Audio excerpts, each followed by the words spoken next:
The moment she said, "I need my independence," over dinner, I knew exactly what was happening.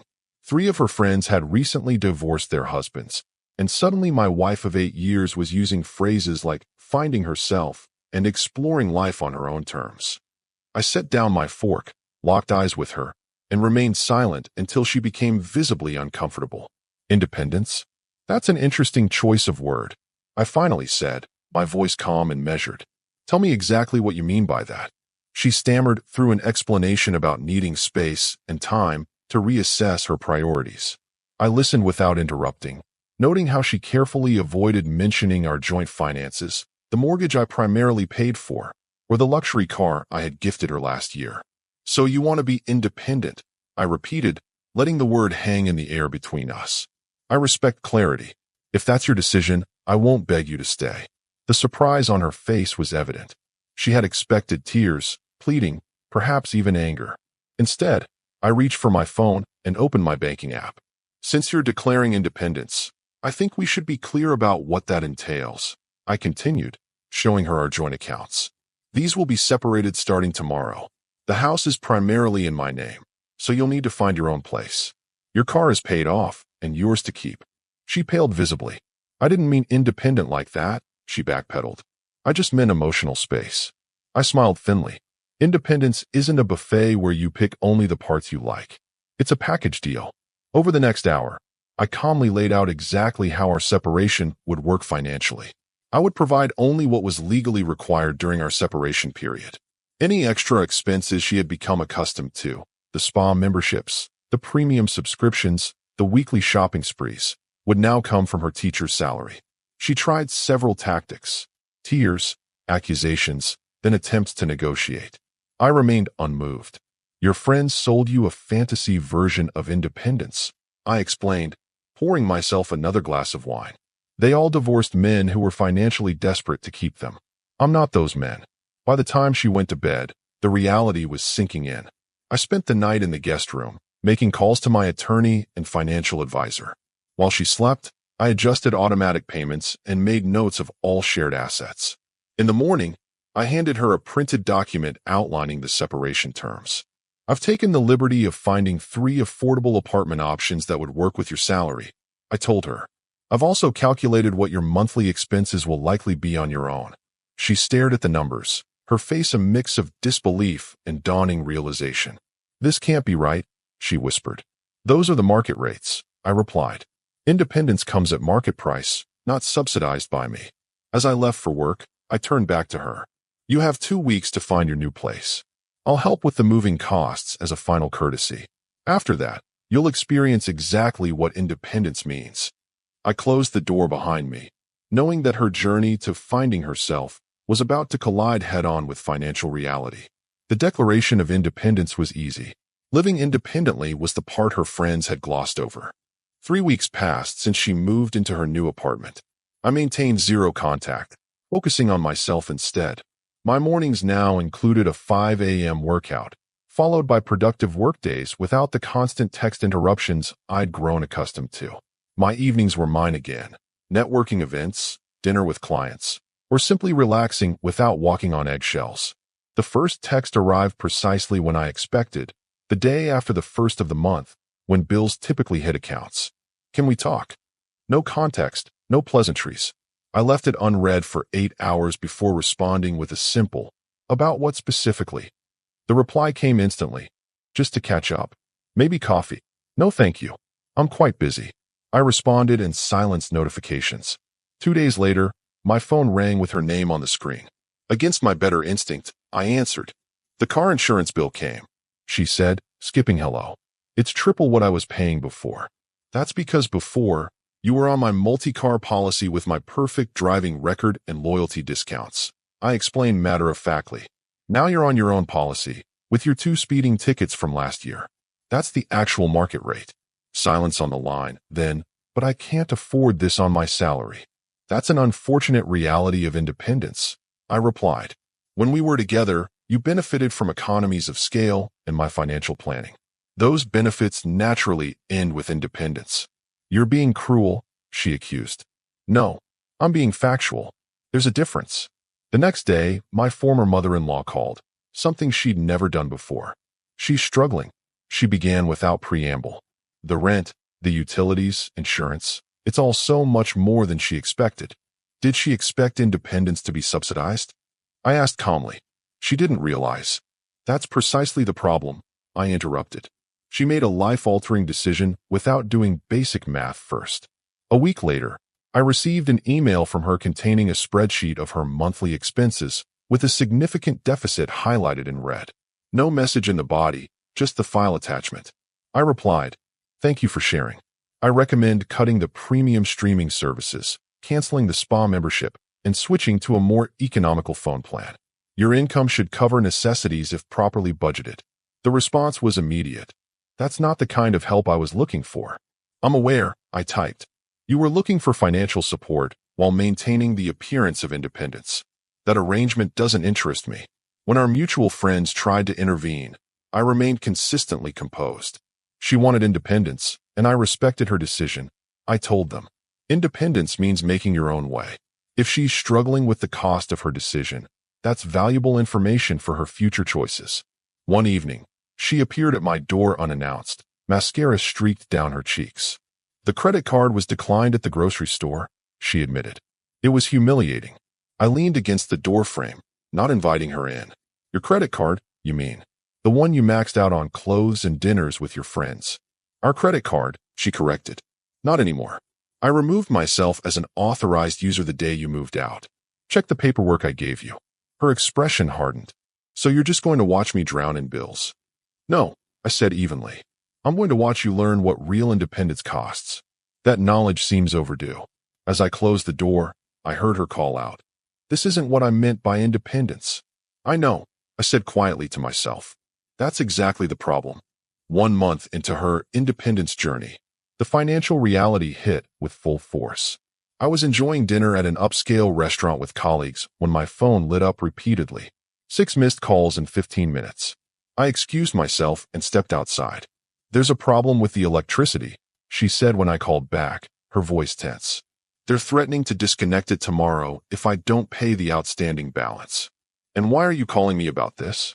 I asked calmly. "Because it's almost $300. My paycheck doesn't come until next week, and my credit cards are maxed out." I leaned against the brick wall outside the restaurant, watching traffic pass by. "Interesting situation. What does your independence advisor suggest?" "What are you talking about?" "The friend who convinced you that independence was the answer. The one who told you that you were missing out on life by being married. What's her solution?" Silence filled the line before she responded. "This isn't funny. I need help." "I agree it's not funny," I replied evenly.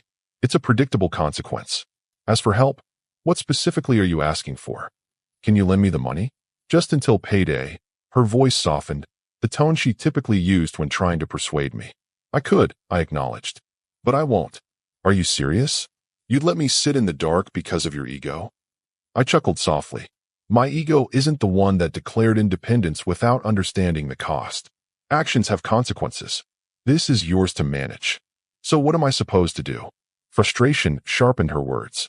The same thing anyone does when they can't pay a bill. Call the company, explain the situation, and negotiate a payment plan. Take responsibility.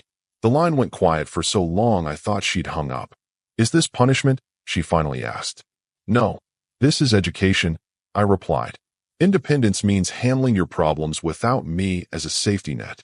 2 days later, I received a group text from her closest friend. "We're all getting together to help with some bills. Would you like to contribute?" I replied directly to just the friend. "Interesting development.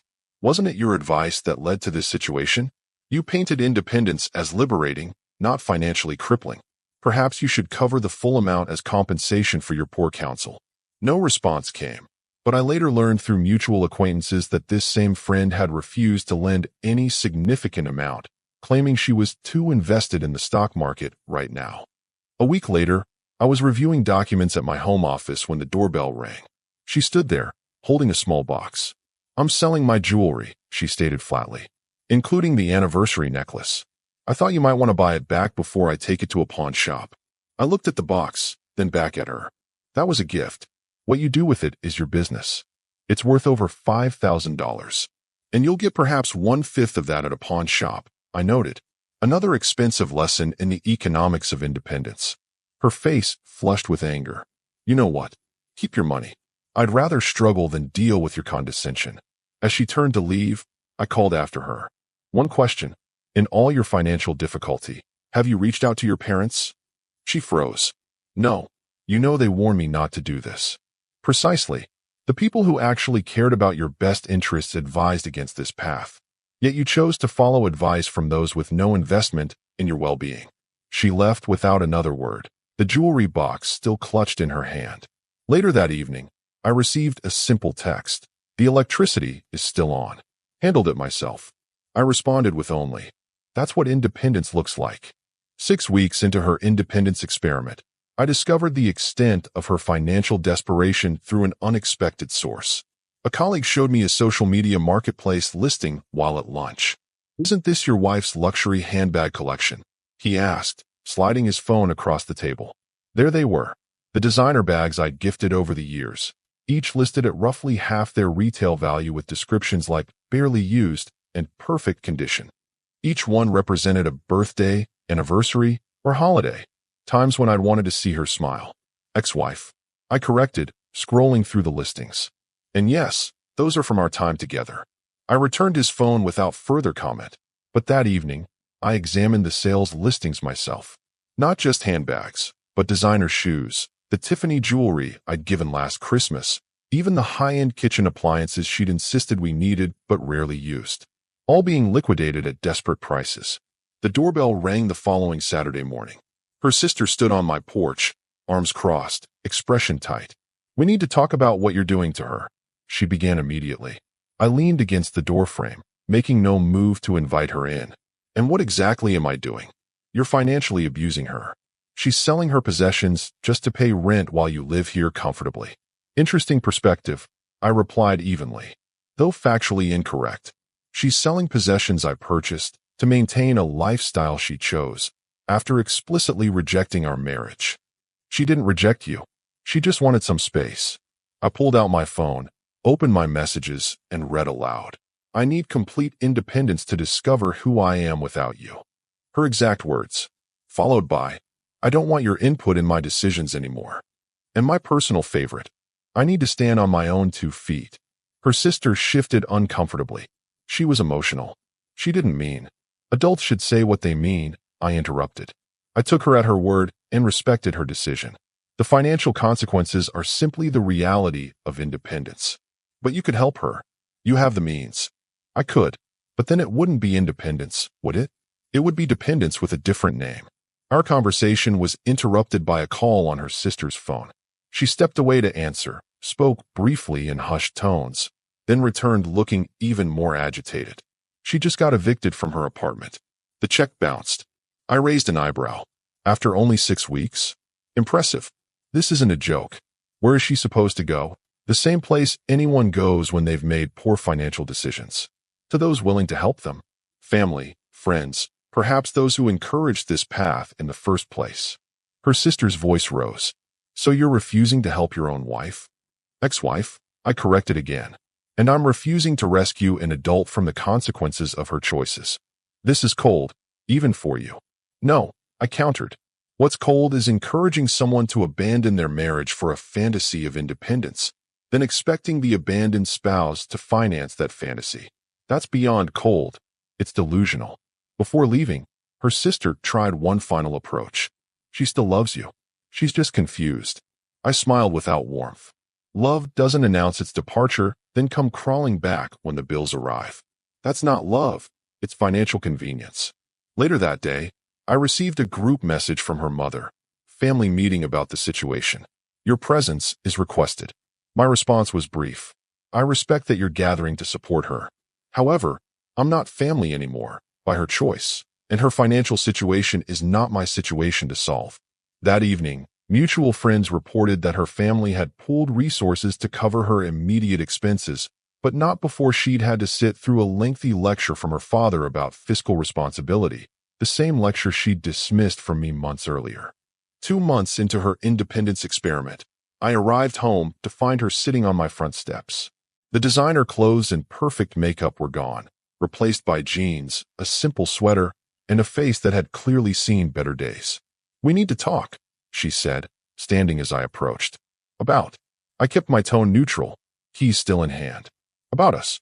About fixing this situation." I studied her for a moment. "There is no us to fix. There's you, dealing with the consequences of your choices, and me, living my life. Can we at least go inside? Please." Her voice had a desperate edge I'd never heard before. "No. Whatever you have to say can be said here." She exhaled sharply, frustration evident. "Fine. I made a mistake. Is that what you want to hear?" I was influenced by my friends. I didn't think through the financial realities. "That's an accurate assessment of what happened," I agreed. And I want to come home." She stepped toward me. "I miss our life together." "I miss you." "Interesting," I replied. "Your timing coincides precisely with your inability to maintain financial solvency. Some might view that as suspicious." Her face flushed. "It's not just about money. Yet you never mentioned reconciliation until the money ran out." I pointed out. "Not when you first moved out. Not when you were still managing. Only now, when you've liquidated most of your possessions and burned through your savings." "That's not fair," she protested. "What's not fair is treating marriage like a financial safety net you can leave and return to at will." She tried another approach, her voice softening. "I've learned my lesson. I understand what I gave up. What you understand is the discomfort of financial instability." I corrected. "That's not the same as valuing our marriage." "What do you want from me?" Frustration edged back into her voice. "Nothing. I don't want anything from you. That's the point you're missing. I've adjusted to life without you. I'm doing well." For the first time, she truly looked at me, noted the new watch, the tailored suit, the confident posture. "You seem different." "I am. Your departure forced me to reevaluate priorities. I've been promoted. I've expanded my investment portfolio. I've reconnected with friends I'd neglected. Your absence has been surprisingly beneficial." The color drained from her face. "So there's no chance for us?" "I didn't say that," I replied carefully. "But reconciliation would require more than financial desperation on your part." "Like what?" "Like a legally binding prenuptial agreement protecting my assets. Like 6 months of financial counseling for you. Like individual therapy to address why you're so easily influenced by external opinions. Those would be starting points." "You can't be serious," she whispered. "Completely serious. Those are my terms for even considering a conversation about reconciliation. That's humiliating. No more humiliating than declaring independence, then returning when independence proved too expensive," I countered. "Those are my non-negotiable conditions." She stood silently for a long moment. "And if I agree to all that, then what?" "Then we begin discussions. No guarantees, no promises. Just discussions." "You've changed," she said quietly. "Yes," I agreed. "I no longer prioritize your comfort over my security. I no longer accept responsibility for your choices. I no longer trust your commitment." "Is this revenge?" she asked. "No. This is self-preservation. There's a difference." As she turned to leave, I added one final thought.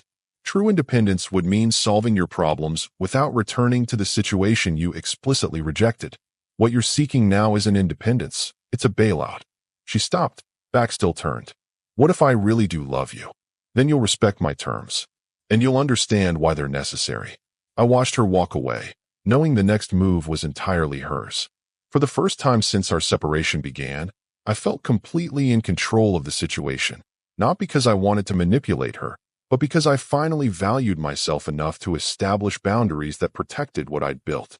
3 months to the day after she declared her independence, we met at a neutral location, an upscale restaurant where the private dining room ensured our conversation would remain confidential. I arrived 15 minutes early, ordered a scotch, and waited. She entered precisely on time, wearing a dress I'd never seen before, likely borrowed since most of her wardrobe had been sold off. The confidence she'd once projected was gone, replaced by a hesitancy in her movements. She'd lost weight, and dark circles shadowed her eyes despite her makeup attempts. "Thank you for agreeing to talk," she began after ordering water. "I appreciate punctuality," I replied. "You mentioned having made a decision." She nodded, placing a folder on the table. "I've signed a prenuptial agreement your lawyer drafted. I've also enrolled in financial counseling and had my first therapy session yesterday."